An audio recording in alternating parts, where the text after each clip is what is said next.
Here we have Axie Super Smash Bros. There's an Axie MOBA being worked on, and even Axie kart racing. Now this is why the simplicity is so genius. Hello Axie Faction, welcome back. Now the first thing I want to do is clear up the clickbait in the title. It's certainly possible that both of these projects succeed, and I am certainly grateful for the help Pegaxy has been able to provide for so many people. But in my humble opinion, when it comes to the race to build the metaverse, Axie Infinity will always be the leader in blockchain gaming, and I'm going to tell you why. But first, it's important that you understand that I am biased in this scenario. I tell you in every video, I am not a financial advisor, I'm a gamer, and I love Axie Infinity. And look, I understand it's kind of like comparing apples to oranges. But with that being said, let me explain why I think these horses still have a long way to go. Now, first off, to call Pegaxy a game in its current state is really stretching the definition of the word game. If you look here, the Pegaxy gameplay is an auto runner where you select what race you want to go into, then you just watch the race.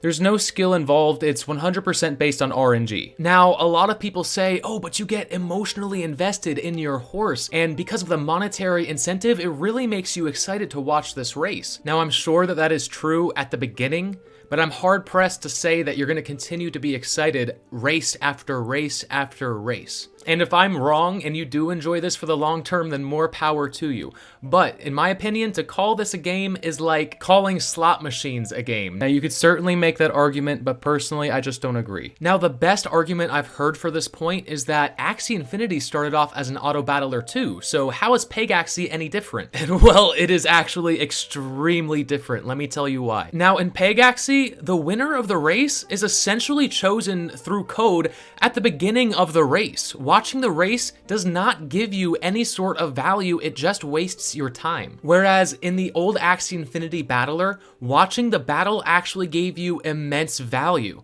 And that's because even if this is an auto battler, there are still gameplay elements, and I'll show you what I mean. So instead of just hopping into a race and letting the algorithm do the work, in the old Axie Infinity battler, you still had to create a team. And not only did you create a team, but you also got to choose what attacks the Axie used first, which was very important. Then finally, you still had to choose where on the board you want your Axies to be placed. This is important as well, because while you're watching this auto battler, you're actually learning, oh, I could have used this move before this move, and that would have given me the upper hand, or maybe I should have put my reptile in the back instead of the front. There's a lot of information you can gain from watching this battle to improve your gameplay in future battles. This is in stark contrast to Pegaxy, where watching the race doesn't provide you with any value. Now, the Pegaxy team has announced that they plan on adding more gameplay-like elements to Pegaxy, and I certainly hope they do, but this brings me to my next point. Currently, Pegaxy's only real incentive is easy money. Because the game is based on luck, if you play enough, you're eventually going to earn something. And personally, I think the lack of skill is actually what is enticing so many people to start buying horses. But that is definitely going to change as soon as they add these gameplay elements in. Because the majority of its player base are people that want money, not people that want to play a game, a lot of scholars would likely leave for the next big NFT project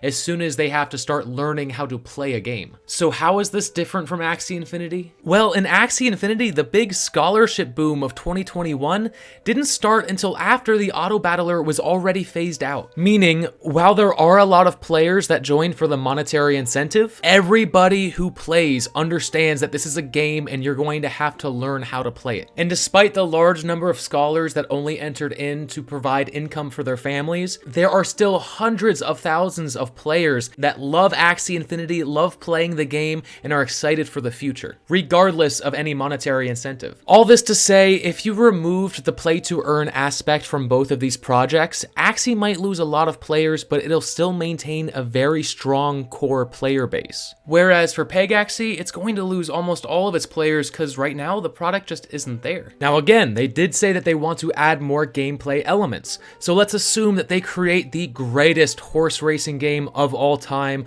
with amazing controls and tech that you can learn. Maybe they really blow it out of the water. So what I want to do is compare Pegaxy to some non-play to earn games to get a feel for how big of a target audience they actually have. Now the best comparison I could find was this game called Rival Stars Horse Racing, and it actually boasts a very impressive 10 million installs. Now this game is very similar to Pegaxy, whereas you you can buy horses and even breed them as well. And if you watch this gameplay, it is actually a vast improvement to Pegaxy. You can move left and right, you can choose to sprint or slow down, you have some options. Now, looking through different forms of this game, it really looks like it is played by people who absolutely love horses, which makes sense. Which is why I'm torn on their design concept for these horses. While I do think they look really cool, I can't figure out if they're trying to market to people who genuinely love horses or people who watched Zoids growing up. Now, I think their goal was likely to attract both of these audiences, but I can't help to think that they're only splitting their options down the middle. But now let's take a look at Axie Infinity's target audience. And when it comes to competitive card games on mobile, we don't need to look any further than Hearthstone. Jiho even recently mentioned, when asked about Battles v3, that the gameplay would be more akin to Hearthstone than the traditional game we play today. And if we look at Hearthstone's downloads, then it is about 5 times bigger than Rival Stars horse racing. But Hearthstone isn't the only card game market Axie Infinity will tap into, because once Sky Mavis starts their global marketing campaign, we'll start to attract eyes from games like Magic the Gathering, Yu-Gi-Oh, and even Pokemon. And if we look at the aesthetic design for Axies, it's very clear that they've taken some inspiration from Pokemon. Clearly, Axies are a lot more simplified aesthetically, but this is actually the key to the genius of their design. Because Axies are so simple, they're very easy on the eye and very easy to recognize once you've seen them before. Their bright colors remind you of childhood, and I don't care if you're my neighbor or a 6'6" Russian dude, you have to admit it's cute.